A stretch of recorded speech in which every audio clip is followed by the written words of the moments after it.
I think they've made some changes. Okay, so now we are recording, and all right. So, are there any questions or concerns regarding anything we discussed so far? Right. So, in the last lecture, we discussed that we want to use this ear decomposition theorem that we did not prove, and we might not prove. I might put it on an assignment. So, but we are going to use this theorem to get a Pfaffian orientation of any two connected planar matching covered graph. I don't need to say two connected because matching covered graphs are anyways two connected except for K2. Okay, good. So just to remind you of this ear decomposition, right? What are we doing? In this ear decomposition theorem, we have some additional properties. So we have a plane two connected graph, right? So it's a planar embedding. What the theorem says is that you can start with any facial cycle of the graph, and then you can keep adding ears, but every time you draw the ear, it will be drawn in the outside face, in the outer face of the current graph. Okay, so the first, in this particular example, G0 is the 4 cycle, right? Then we add the ear P1, which is in red color. Then we add the ear P2, which is in blue color. And finally, we add the ear P3, which is green, right? And notice that each time the ear is drawn in the outer face of the current graph, right? Okay. So this is an additional property on top of the standard ear decompositions, right? And the theorem says that you can always find an ear decomposition with these additional properties. Okay. Are there any questions or concerns regarding the theorem statement?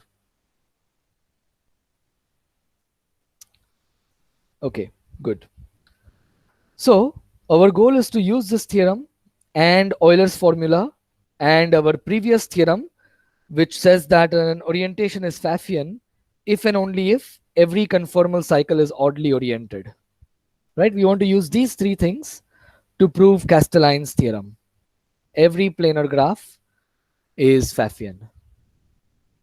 Okay, and we can assume our graph is matching covered. We have already discussed that. Okay, great. So now let's prove Castelline's theorem.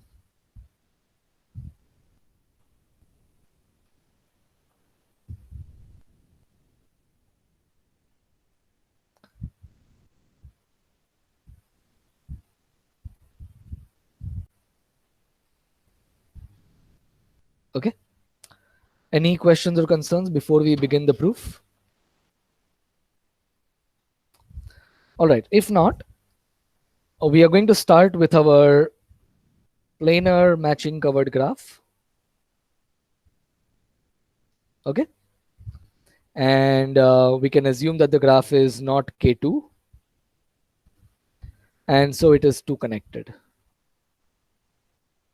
Okay.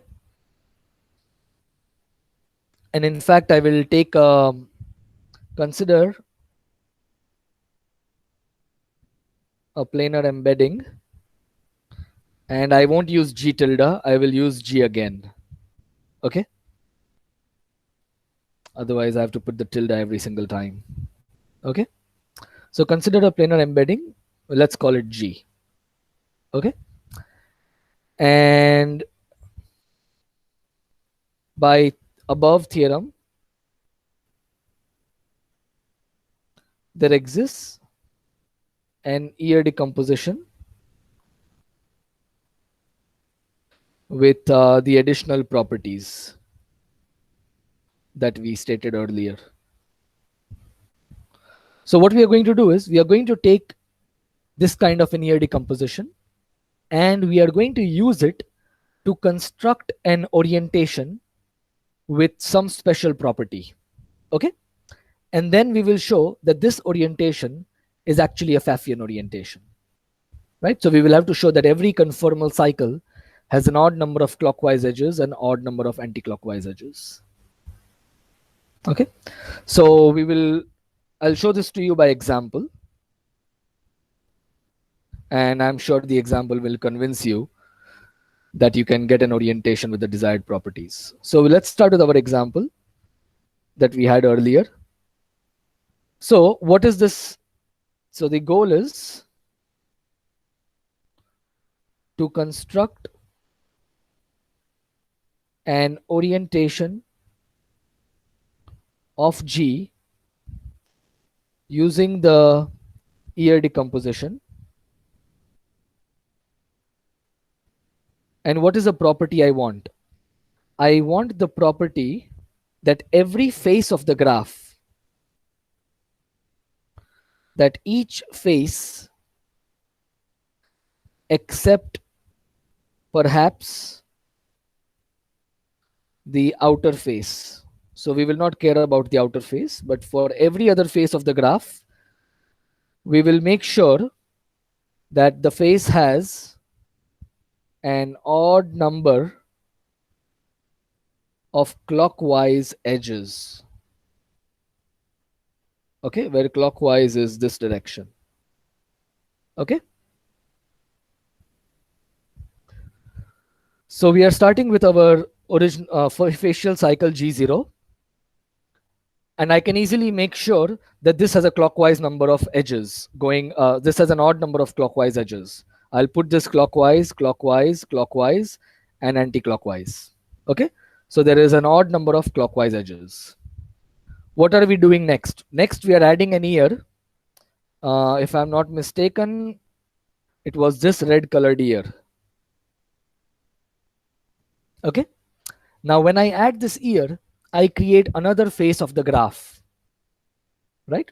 This triangle here, and this is the clockwise direction.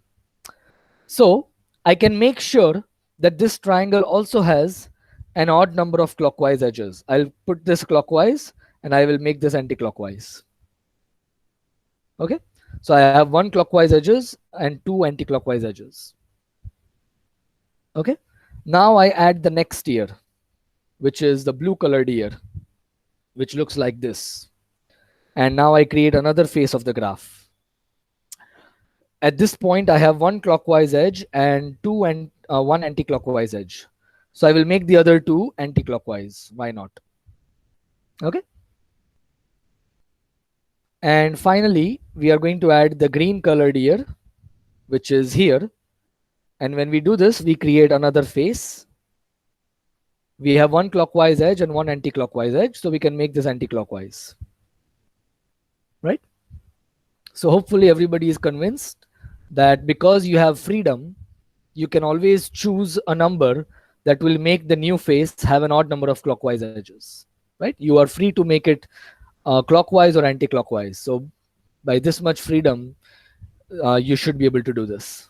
Right? So I'll just put down the observation. Note that each time we add an ear, we create, this is because of the special properties of this ear decomposition, right? Because we have an ear decomposition with certain nice properties. We create one new face of the original graph G, the planar embedding, and we may um, make this face have an odd number of clockwise edges.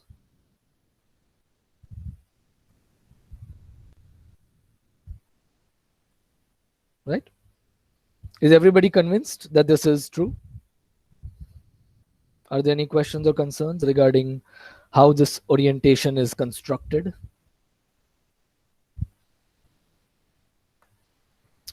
Okay, great. So let's call this decomposition, sorry, this orientation D. D is the orientation, is an orientation of G constructed in this manner. Okay, and our goal is to show that D is a Pfaffian orientation. So in particular, we will show that for every conformal cycle C of the graph G, it is oddly oriented with respect to D. Okay. So to remind you, a conformal cycle is a cycle when you delete the vertices, the remaining graph has a perfect matching. Okay.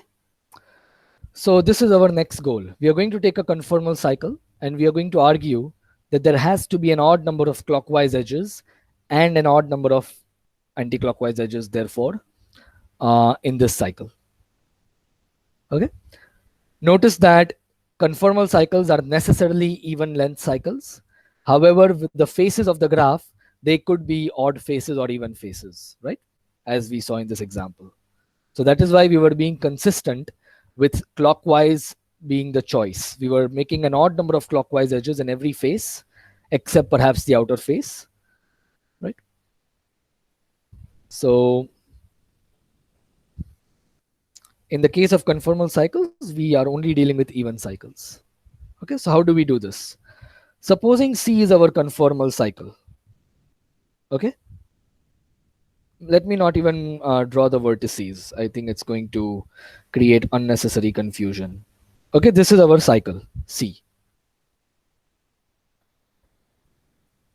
So any guesses on what we are going to do? How are we going to prove this? We have a conformal cycle. We know that every face of the graph has an odd number of clockwise edges. So what should our strategy be like? Any guesses?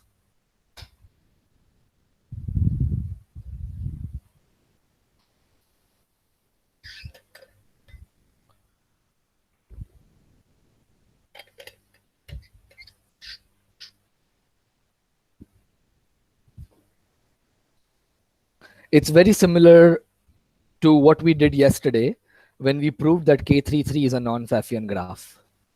We are going to do something similar here, but it's a bit more general because we are proving for all planar graphs.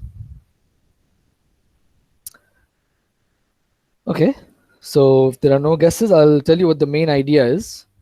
This is a planar graph. So this cycle is going to have a bunch of faces inside it. I'm deliberately making a vague drawing here. Okay.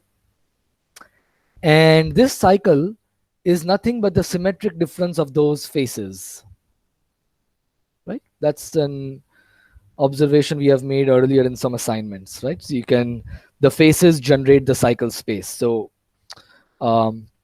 essentially what it's saying is that this particular cycle is nothing but the symmetric difference of the faces inside it. So this is the main intuition.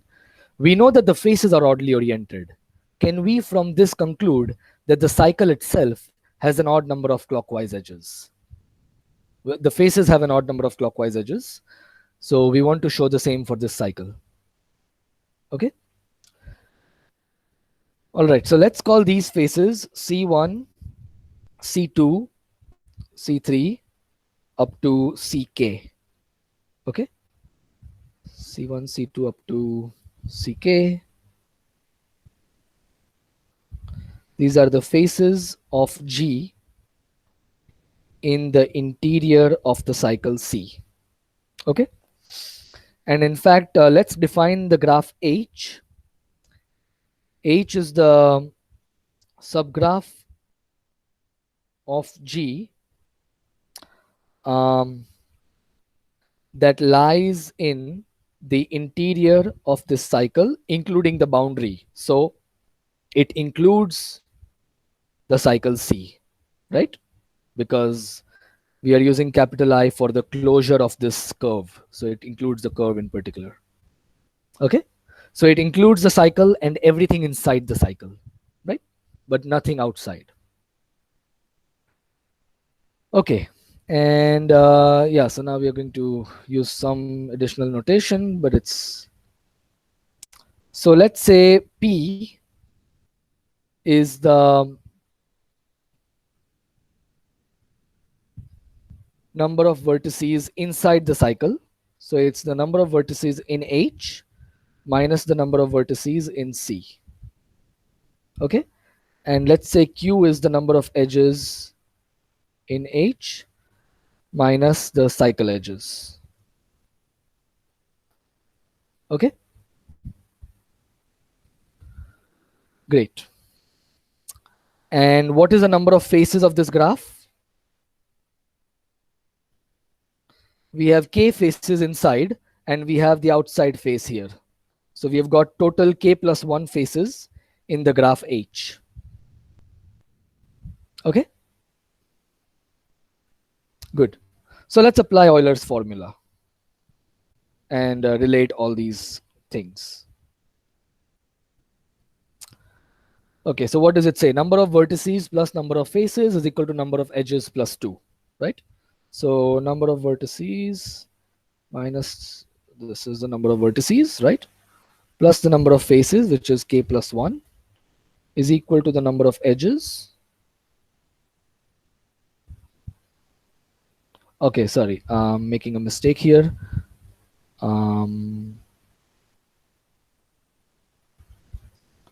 So sorry, the number of vertices, my bad. Euler's formula is being applied to the graph H. So the number of vertices of H is actually P plus the number of vertices in C, my bad.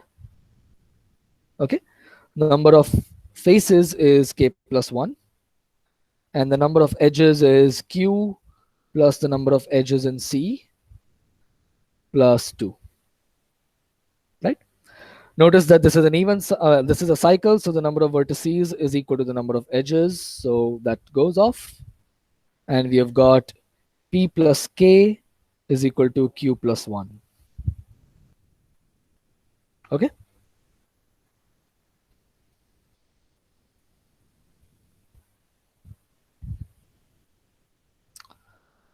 All right.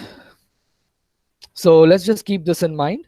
Our goal is to show that the number of clockwise edges in this cycle is an odd number, right? So let's say small c is the number of clockwise edges in the big cycle C. And what we want to do is we want to add up the number of clockwise edges in the cycles C1 to Ck, which are the facial cycles, in order to get the number of clockwise edges in the big cycle. Okay, this is the plan. So let's now put some vertices to see how things look. Maybe I'll put some vertices like this. Okay, these are vertices, and there could be other vertices like this. Okay, notice that if we set this as the clockwise direction, right? Clockwise is a fixed direction, right? It's not arbitrary. So then these are the clockwise directions for all the faces. If you want to count the number of clockwise edges in the outer cycle C, you can basically add up the number of clockwise in all of these edges. The problem is the inside edges. These edges inside the cycle, they should not be counted, right?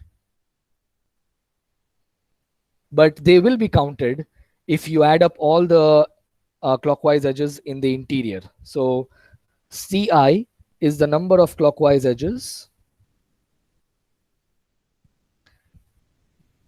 in Ci. These are your facial cycles inside C. Okay. And what I want to do is something like this. I want to somehow compare these two quantities. This equation is false. I want you to help me correct it.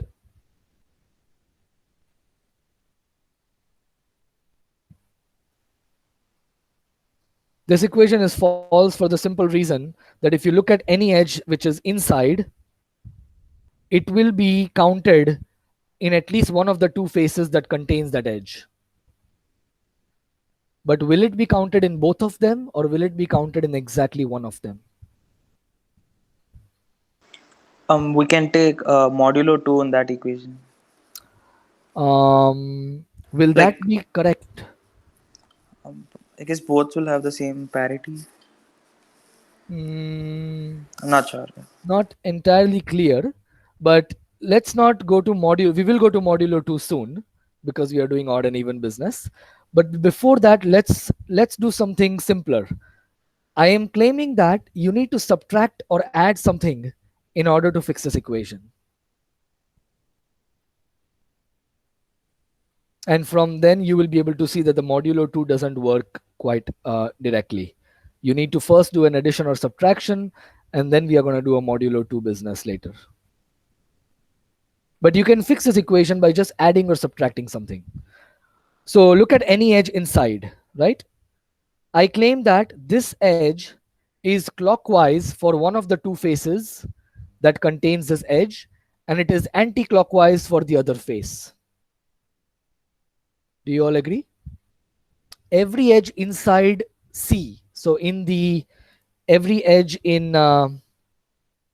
the interior of the cycle C, where I'm using a small I, look at such an edge. There are two faces that contain that edge. For one of those faces, this will be an anti-clockwise edge. For the other face, it will be a clockwise edge. Do you agree? So every edge inside will be counted as a clockwise edge for one of the two faces. What does that mean? What do I need to subtract?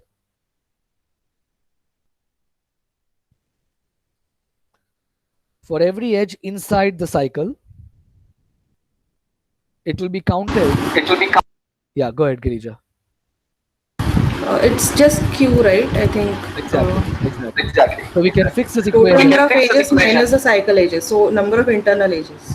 Number of internal edges. Number of Yeah. internal ages. Right? So we are going to subtract Q, and this fixes it, because everything that was counted that should not have been counted has been subtracted. Right? Each edge inside was being counted once, but we don't want to count the inside edges because we are looking at the number of clockwise edges in the cycle C. So we just need to subtract a Q. Okay?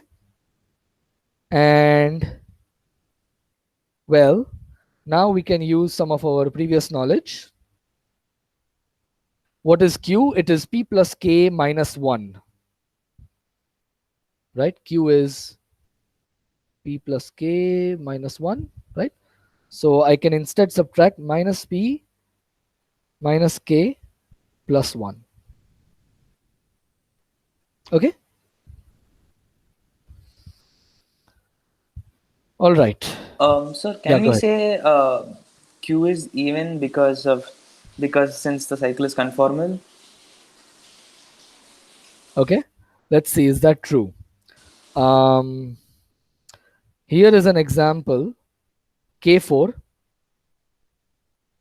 This is a cycle C, which is conformal, but the number of edges inside it is an odd number. What you Yes, sir. can Yes, sir. say is the number of vertices is even. Oh, yes, sir. Yes, sir. Right? Got it. Okay. So since you have made this point, C is a conformal cycle, and that implies conformality of this cycle implies that P is even. P is the number of vertices inside. And remember, what is a conformal cycle? Conformal means there is a perfect matching in the graph when you delete the vertices. Because this is a planar graph, the perfect matching cannot cross the cycle, right? You cannot have an edge like this. So all the edges of the perfect matching are inside or outside. So that means the number of vertices inside or outside has to be an even number. Okay? Good. So we are going to use that fact in a few seconds. Before that, let me write it in the following way. See, so now I'm going to take this equation modulo 2, okay?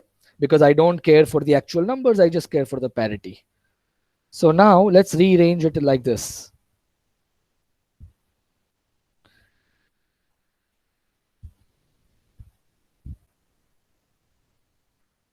Okay.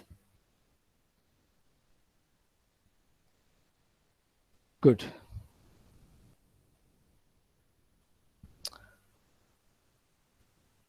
Okay.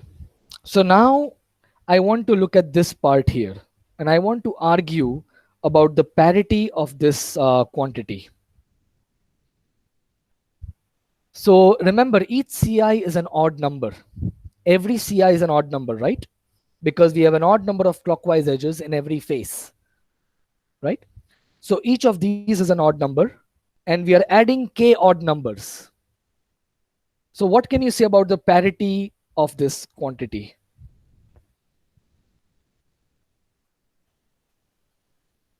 We are adding a bunch of odd numbers. What can you say about the parity when you add a bunch of odd numbers?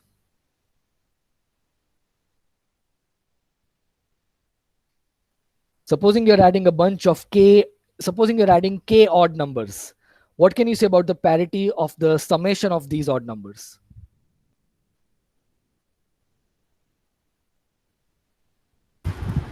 K, right? Yeah, exactly. Right? If you add a bunch of odd numbers, the number you get is either odd depending on the number of numbers you added, right? So if the bunch has odd number of numbers, you will get an odd number. If it has an even number of numbers, you will get an even number, right?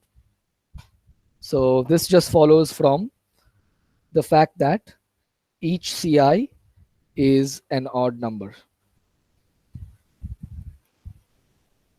Okay, and that means that this quantity is nothing but 0, right? And that is the same as I can multiply by -1. Okay, but what is P? P is an odd number or even number? P is the number of vertices inside the cycle, right? And we already discussed, Surya mentioned that that is an even number, right? So this is, okay, so what we have proved is that the number of clockwise edges in the outer cycle C is an odd number.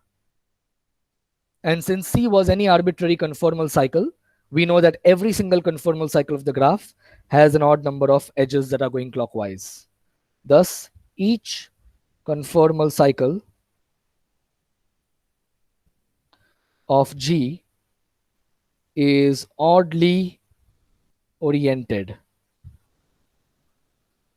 Thus, D is a Pfaffian orientation of the graph G.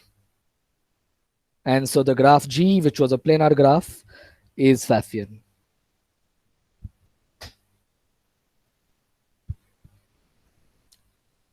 Yeah. So, are there any questions or concerns? Anything that wasn't clear that you would like me to go over again? Right, so we are using a bunch of things. We are using the fact that P is even. Maybe I should also state it here. P is even since C is conformal.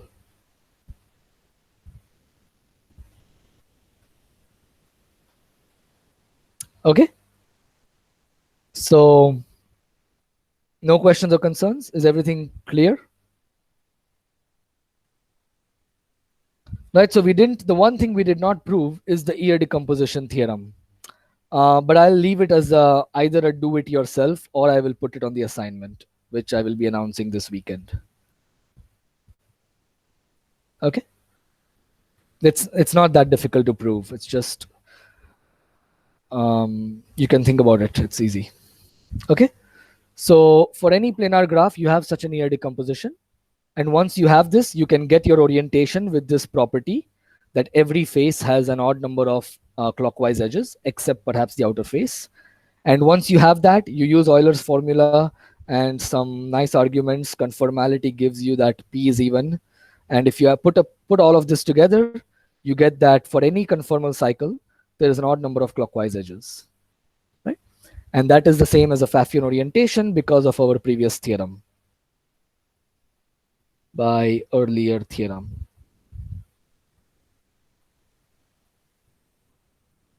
Okay. All right. So if there are no questions or concerns, then we have finished proving Castelline's theorem modulo the Ear decomposition result. Okay. And we can move on to another really cool thing, Little's theorem.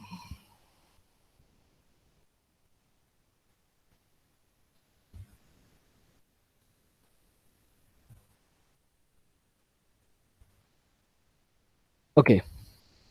So what have we done so far? So far we have, right, we started with counting perfect matchings. We discussed Pfaffian orientations. We discussed that we proved that K33 is not Pfaffian using the alternative definition of Pfaffian orientations based on conformal cycles. And today we proved that all planar graphs are Pfaffian, right? This in particular implies that K33 is the smallest non-Pfaffian graph. Does anybody see why? Are there any questions regarding why K33 is the smallest non-Pfaffian graph? What about K5? K5 is also non-planar. But why do we not care about K5? Can anybody tell me why we don't care about K5 in this discussion?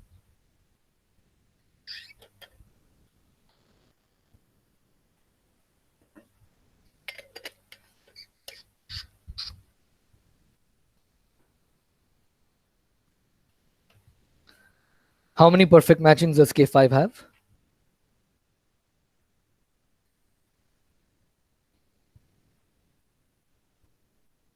Yes, It okay. doesn't have any. Exactly, it doesn't have any, right? So we don't care about K5 because, well, it has 0 perfect matchings. We want to count the number of perfect matchings. That is the whole point of Pfaffian orientations. So we don't care about any graph that has an odd number of vertices, right? So in that context, or you can call all such graphs are Pfaffian if you like, because they have 0 perfect matchings, so you can count them easily. Okay, great. So K33 is the smallest non-Pfaffian graph.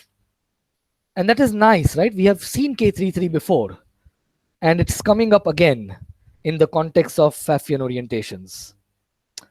Could it be that K33 has some special role to play in the theory of Pfaffian orientations, right? And of course, as you expect, the answer is yes. K33 actually has a special role to play in the theory of Pfaffian orientations when you restrict yourself to bipartite graphs. Okay, so the general Pfaffian orientation problem, so the decision problem, or let me just say the problem of characterizing Pfaffian graphs. Again, I'm using the word characterize here slightly vaguely. What I mean by characterize here is you want some characterization that is going to help you decide whether a graph is Pfaffian or not efficiently, right? So implicitly, we are using the theoretical CS notion of polynomial time here. Okay, but if you are not familiar with that, just go back to planar graphs, right? How do you convince someone that a graph is planar? How do you convince someone that a graph is not planar? These are easy. Planar is easy, you show an embedding. Non-planar, you use Krutowski's theorem. There is a subdivision of K5 or K33. We are not asking how to find it, but it exists. So you can show this to someone and you can convince them that the graph is non-planar, right? So in that context, I am asking for characterizations of Pfaffian graphs. And this problem is open in general. I think it is in co-NP, but it's not in NP, one of those two. So it's not easy to characterize someone, to convince someone that a graph is Pfaffian or it is non-Pfaffian both at the same time. But maybe in some special cases, you can do this. So if I'm not mistaken, this is in co-NP. I'll have to check again. I'm not familiar with the theoretical CS literature, but I think it's not known to be in co-NP. I'll confirm it in the next lecture.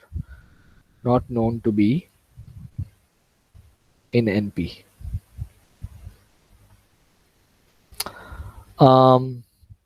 Anyways, that's fine. But in the case of bipartite graphs, actually it is known to be both in NP and co-NP. So you can convince someone that a graph is Pfaffian, and you can also convince someone that a graph is not Pfaffian in the case of bipartite graphs. Okay. And that is what I want to discuss next. We are going to discuss a characterization of Pfaffian bipartite graphs.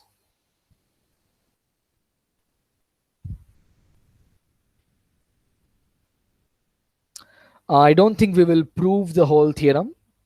Depends on how many lectures we have next week.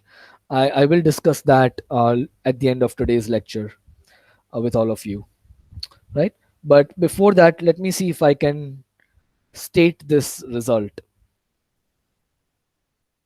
Okay. So, using this theorem that we proved, so we already know the following: an orientation D of a graph G is a Pfaffian orientation if and only if each conformal cycle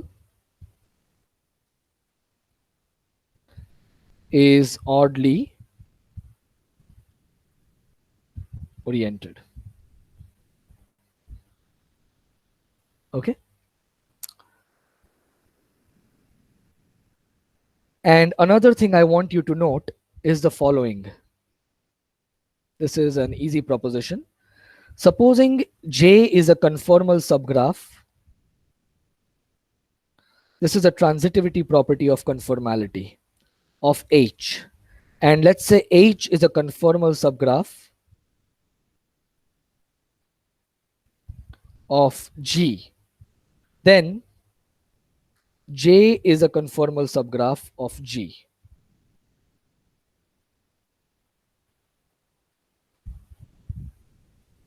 Let's prove this quickly. We are going to find this useful. Supposing we have a graph G, inside this we have a subgraph H, and inside this we have a subgraph J. Okay. What does it mean for J to be a conformal subgraph of H? That means when you delete the vertices of J from H, there is a perfect matching, right? So there is a perfect matching in H minus the vertices of J. So let me put it in red color.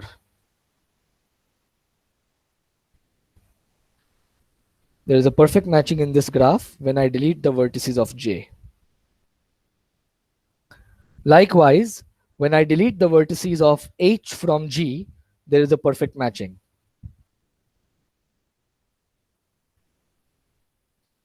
You put these two perfect matchings together, and now you see that there is a perfect matching in G when you delete the vertices of J, right? So I won't write down everything, but you get the idea why this is true. Okay, so this proves it. Okay. Now, I want to give you a small homework before the next lecture, if we have the, yeah, so yeah, I think we will have at least one lecture. Okay. So what I want you to do, I want you to use these two results to prove the following.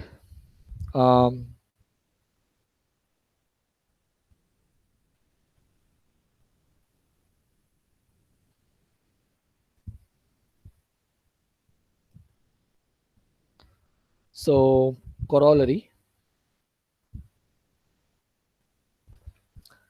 Supposing I take any matching covered graph, right? So we can restrict ourselves to matching covered graphs for reasons we have discussed earlier.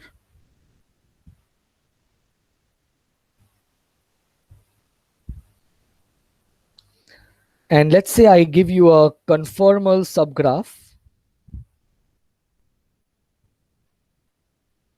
of the graph G that is also matching covered. I don't know if you really need this hypothesis, but if you need it, you can use it. Yeah, you don't really need this hypothesis, but it's okay to assume this for reasons I'll explain later. So then what I want you to prove is that if G is Pfaffian,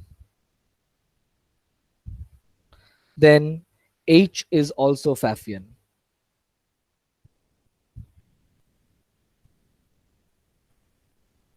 Okay?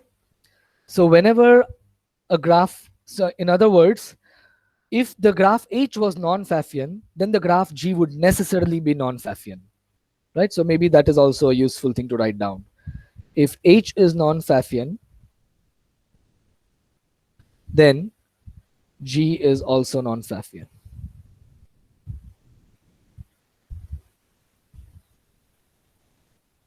Okay?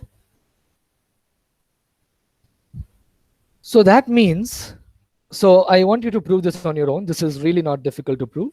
I just want you to use the above two results. Use the theorem that we have proved and this proposition that we just proved. Okay? The general idea is, supposing the graph G was Pfaffian, then every conformal cycle in G would be oddly oriented. Okay? Using that, you want to show that every conformal cycle of H is also oddly oriented, and therefore H is Pfaffian, right? And the transitivity is going to help you. You have the graph G, you have the subgraph H, and you have conformal cycles in the graph H. Okay? So, but one consequence of this is that if any graph contains a subgraph H, a conformal subgraph H,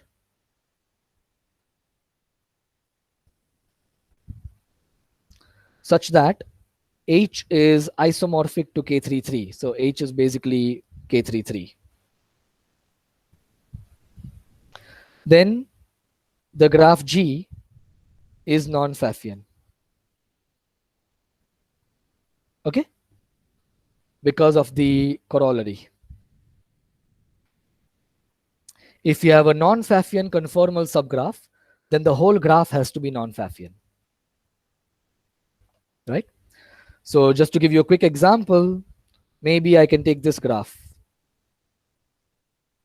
Supposing I look at this graph, and let's say I add two edges. Notice that these two edges are part of a perfect matching. So they are not useless edges.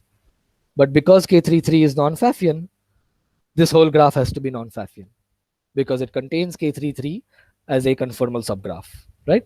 All of this discussion has nothing to do with bipartiteness, right? So this is true for all graphs, right? And this should remind you of Krutowski's theorem, right? When we proved Krutowski's theorem, the first observation we made is K33 and K5 are non-planar, which means that any graph that contains K33 or K5 is non-planar. We actually did something more general. We proved it for any graph that contains a subdivision of K5 or K33. Turns out a similar thing is also true here. Rather than K33, you can put what is called a bi-subdivision of K33. So what is a bi-subdivision of K33? It's K33 where every edge is replaced by a path of odd length. So in matching theory, you have to be, parity is very important. In almost any part of matching theory, you will see that parity plays an important role. And one simple reason for that is that if you take a subdivision of K33, an arbitrary subdivision, that may not even contain a perfect matching, right? It could have an odd number of vertices. Here, what I'm doing is for every edge, I am replacing it by a path of odd length. So odd number of edges, which means even number of vertices. Okay? So that means the parity is preserved. So this is called a bi-subdivision of K33. And instead of K33, you can put here a bi-subdivision of K33 and this statement will still be true. And the reason for that is the following proposition that you can prove easily. Well, there are two statements here. If G is a matching covered graph, then every bisubdivision of G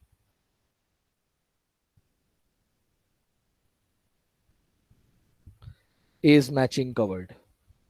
Okay, that's an easy thing to prove. And another statement to prove is that if G is non-Pfaffian, then every bisubdivision of G is non-Pfaffian. I might put these on the assignment. Okay, but you can try them on your own anyways.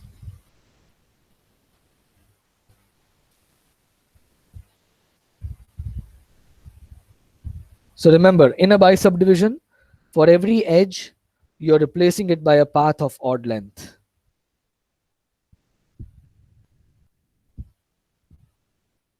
One, two, three, four, five. Yeah. Okay. So once you prove these results, what follows is that if G is any graph,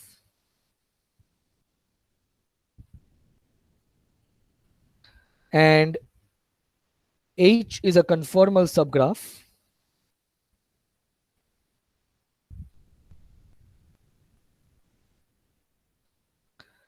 of G, and H is a bisubdivision.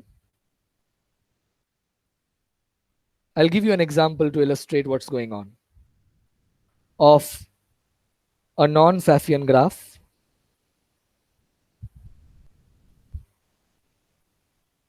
J.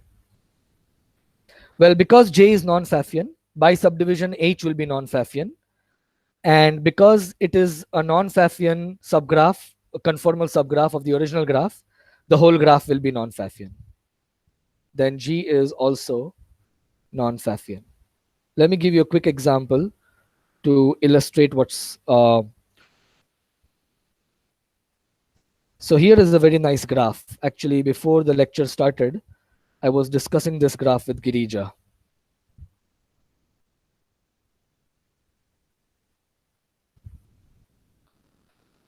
So it's basically K33, where I have taken a perfect matching and replaced those edges by paths of length 3. Actually, you know what? Let me draw it differently. Let me first draw the K33, which is much easier.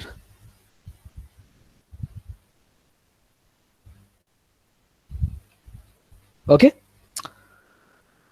And now let me make modifications to this.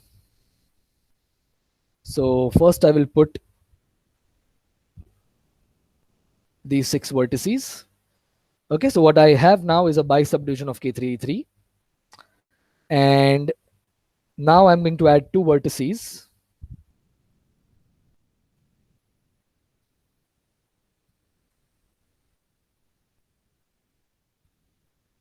Okay.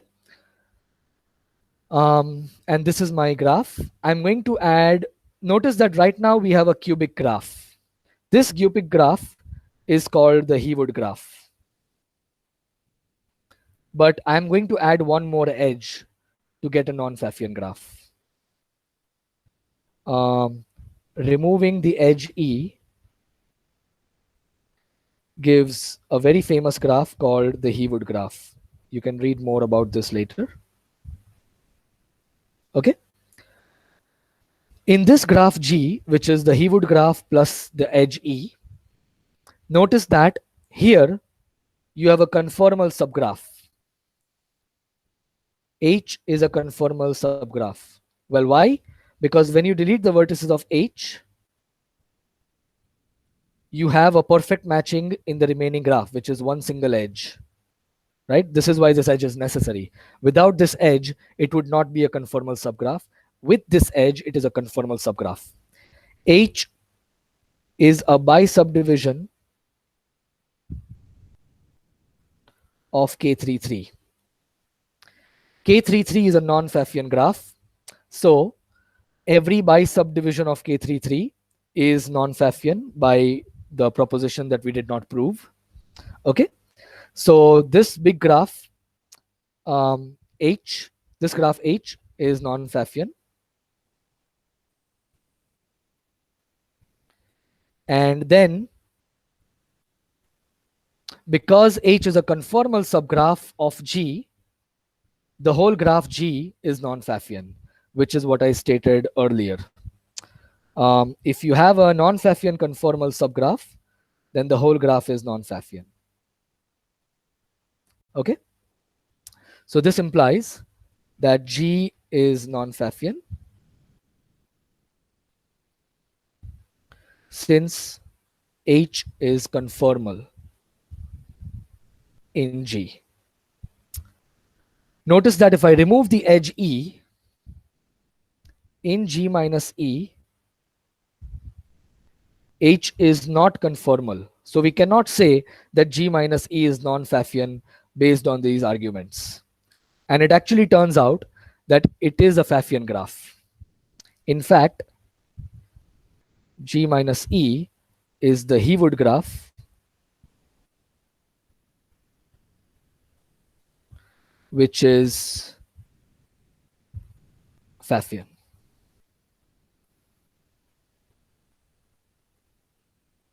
Okay? Sir, Yeah, go ahead, Surya.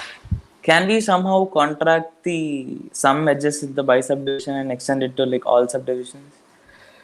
Right. So, no. So in this, in most of matching theory, what really is important is by subdivisions. Subdivisions, if you replace things by subdivisions, you just don't get the same results. So the correct notion of containment in matching theory is not minors or subdivisions. It's a slightly more sophisticated notion, or with more additional properties. One of those properties is by subdivision, which means the parity is preserved, and the other property is conformality. So the matching property has to be preserved, that outside this graph there has to be a perfect matching. So it turns out that this is closer to the correct notion of containment in matching theory.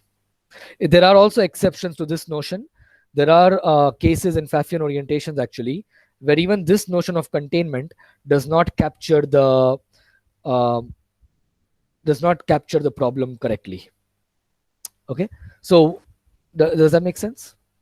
Yes, sir. So if in case that all subdivisions satisfy this property, then would that mean that every non-planar graph is non-Pfaffian?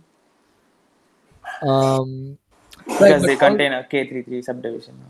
right. So the truth is there are non-planar graphs that are Pfaffian, and one of those graphs is the Heawood graph. Okay, yeah. Right. Yeah. Observe Yeah, that the yeah. Heawood graph has a subdivision of K33, so it is non-planar. Right. So Yes, let me sir. state that. That is actually an interesting point. Heawood graph is non-planar since it has a subdivision of K33. Right. It is just not a conformal by subdivision of K33. Right. So, well, since we have basically discussed all of this, I will tell you what Little's theorem is today. So Little's theorem, sorry, we are going a bit over time, but I just want to state it to give it a closure. So if G is a bipartite graph, Little's theorem says that G is Pfaffian if and only if G does not have a conformal subgraph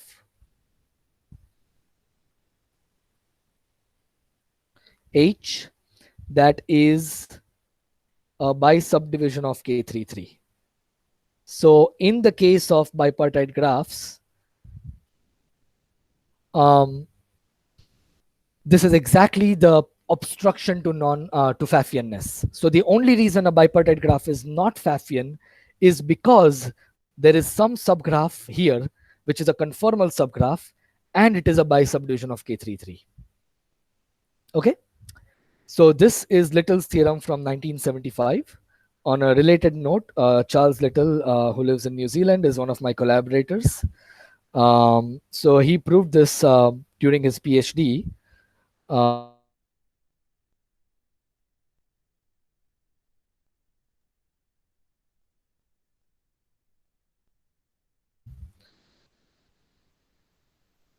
Of non-Pfaffian property in bipartite graphs. So now if you want to convince your friend that a bipartite graph is non-Pfaffian, then you know that there has to be a subgraph with these properties, similar to Krotowski's theorem in spirit, right? So you can show this subgraph, conformal subgraph to your friend, and well, this proves that the graph is not Pfaffian, right? It still does not tell you how to convince someone that a bipartite graph is Pfaffian. That was proved many years later in 2000, which was a major result in matching theory. And depending on how many more lectures we have, I might discuss that with you. So anyway, so the lecture is officially over. Are there any questions or concerns regarding what we have discussed?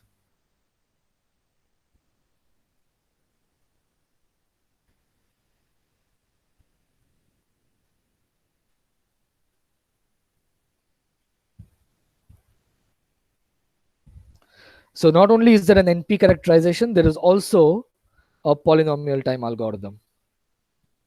So you can actually decide whether a bipartite graph is Pfaffian or not using this polynomial time algorithm, right? But we won't discuss the algorithm. At best, we will discuss the NP characterization.